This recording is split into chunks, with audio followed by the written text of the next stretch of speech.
तो मसला टी होगला तादे मुझे ऐड करदेली चर्बी तो मांसर सब चर्बी बाचिक देदेवी आकू बेसी नहीं 3-4 मिनिट खंडे कसेबी चर्बी की देकी तो यहाँ बढ़िया टेस्ट आसी था आपण मैंने जदि किए एमती करेंगे निश्चित कमेंट सेक्शन में जनइबे। तो चर्बी देदेवी तो कषि सारापर देखो ये जिते कषि हो 4-5 मिनिट पर से ऐड करदे आम मटन तो बेसी कसेबनी एमती 4-5 मिनिट खंड कसेबा चर्बी को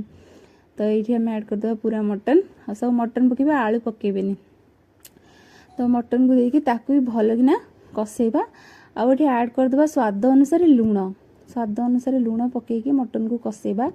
जो मैंने जब न जानी पार्टी पूरा जिते पानी पानी सब जोगाड़े से लुण पकेबे जो मैंने प्रथम रोषे करते लुण पकेबार बहुत असुविधा होता है तो सबू पूरा देखिए तापर लुण पकेबे एति क्वांटिटी रो मु कली से